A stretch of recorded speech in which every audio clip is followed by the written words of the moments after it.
তোমরা কেউ ভিডিওটা স্কিপ না করে ফুল ভিডিওটা দেখবে, অবশ্যই ভালো লাগবে তোমাদের ভিডিওটা।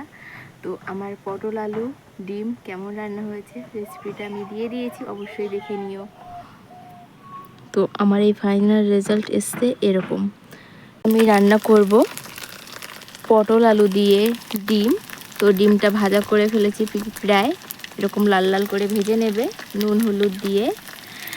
আর পটলটা তোমাদের পছন্দ মতন কেটো, আমি কেটেছি কড়াচি করে।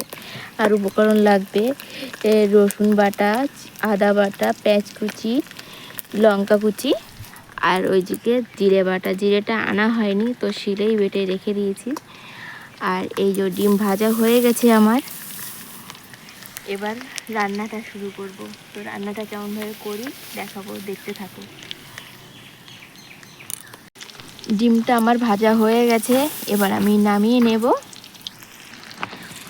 পেঁয়াজ ঝাল দিয়ে দিয়েছি,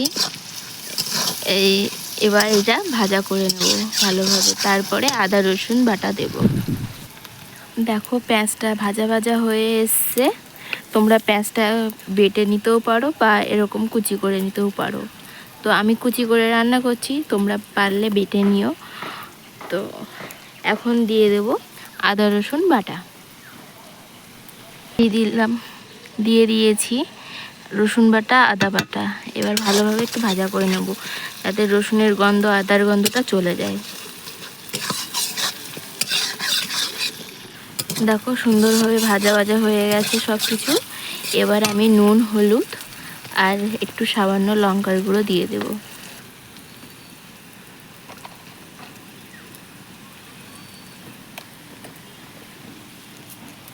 এবার দেব, নুন দেওয়া হয়ে গেছে, এবার হলুদ দেব।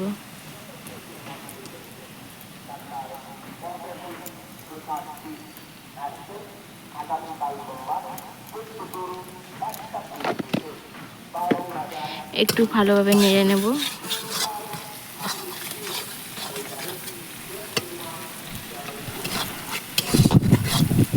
কি হাওয়া বাবা!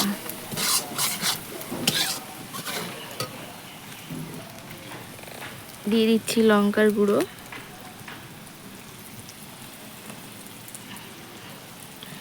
এবার সুন্দর করে নেড়ে দেব।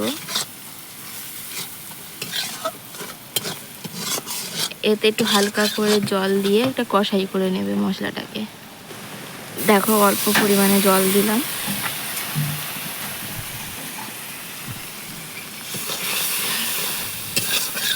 এবার এটা গা দিয়ে তেল ছাড়লে পরে আমি সবজিগুলো দিয়ে দেব, পটল আলুটা দিয়ে দেব। তো তারপরে দেখা হচ্ছে। দেখো মশলা দিয়ে তেল ছেড়ে দিয়েছে, এবার আমি ওই পটল আলুটা দিয়ে দেব। সুন্দর করে কষাই করে নেব। এই পটল আলুটা আমি দিয়ে দিলাম সব। এবার সুন্দর করে কষাই করে নেব। ভালোভাবে মশলাটা গায়ে মাখিয়ে নিয়েছি। দেখো সুন্দরভাবে মাখিয়ে নিয়েছি। এবার আমি ঢেকে ঢেকে কষাইটা করব। তো আমি ঢাকনায় লাগিয়ে দিলাম। তোমরাও ঢেকে ঢেকে কষাই করো, তাহলে দেখবে টেস্ট হবে তরকারিটা। দেখো এবার ঢাকনাটা খুলে আমি এবার একটু নাড়াচাড়া দেব।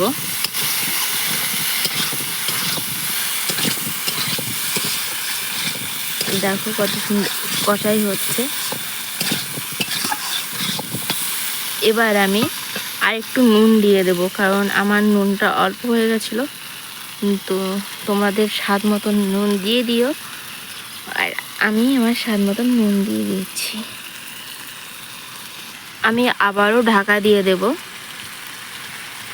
ঢাকা দিয়ে আবার কিছুক্ষণ পরে খুলে আবার একটু নেড়ে চেড়ে দেব। তো সবার কাছে রিকোয়েস্ট করব যে আমার ভিডিওটা সম্পূর্ণ দেখার জন্য। তো সবাই একটু দেখে আমাকে একটু কমেন্ট করে জানিও যে ভিডিওটা। দেখো সুন্দর করে কষাই করা হয়ে গেছে আমার। তো আমি আর খুলে দেখাইনি, কষাই করে নিই, একেবারে দেখাচ্ছি তোমাদের কাছে। তো কেমনভাবে কষাই করেছি দেখো, সুন্দর কষাই হয়ে গেছে। এবার আমি জলটা দিয়ে দেব।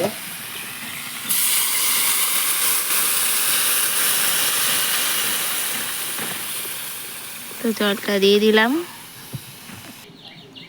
ডিমগুলো আমি এবার একে একে দিয়ে দেবো, তার আগে একটু কেটে কেটে দিই।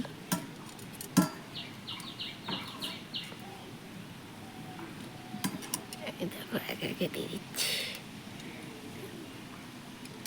তো কেটে নিই, তারপরে একেবারে দিয়ে দেব।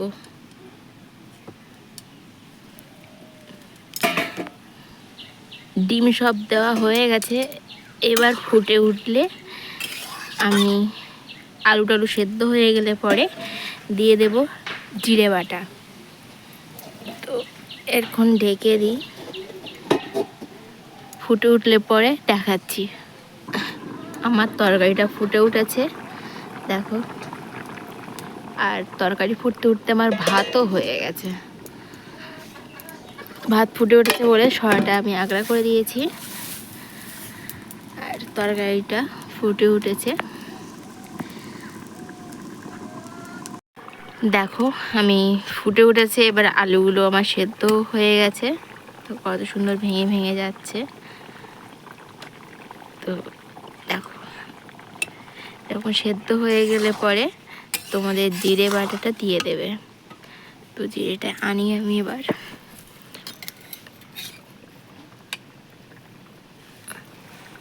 এই জিরে বাটা দিয়ে দিলাম। ফুটে উঠলে হালকা নুন চেকে নেবে। চেকে নিয়ে নুন যদি লাগে নুনটা দিয়ে দেবে, আর না লাগলে ফুটে উঠলে পরে কিছুক্ষণ পর নামিয়ে নেবে। আমি এটা খুলবো, খুলে দেখবো তরকারিটা কেমন হয়েছে। এরকম হালকা গাঢ় রসা রসা হয়ে গেলে যা পড়ে গেছে। দেখো আলুটা কত সুন্দর সেদ্ধ হয়ে গেছে, আমার তরকারির কালারটাও খুব সুন্দর এসছে। আর একটু নুন চেখে নেব আমি। নুন হয়নি তাই আমি নুনটা দিয়ে নিয়েছি। এবার একটু নাড়াচাড়া দিয়ে নেব।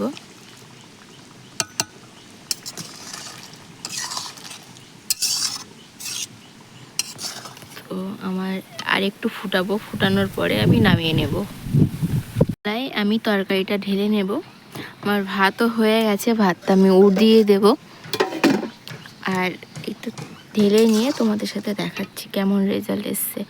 তোমাদের কাছে যদি থাকে মিট মশলা দিয়ে নেবে, আর গরম মশলা থাকলেও দিয়ে নেবে। আমার কাছে নেই বলে আমি দেইনি, তো তোমাদের কাছে থাকলে অবশ্যই দিয়ে নিও। তো আমার ডিম পটল রান্না করা কমপ্লিট। তোমাদের যদি ভালো লাগে অবশ্যই লাইক কমেন্ট শেয়ার করে আমার পাশে থেকো, অনেক অনেক ভালোবাসা দিও। তো আমার ভিডিওটা এই পর্যন্ত, টাটা।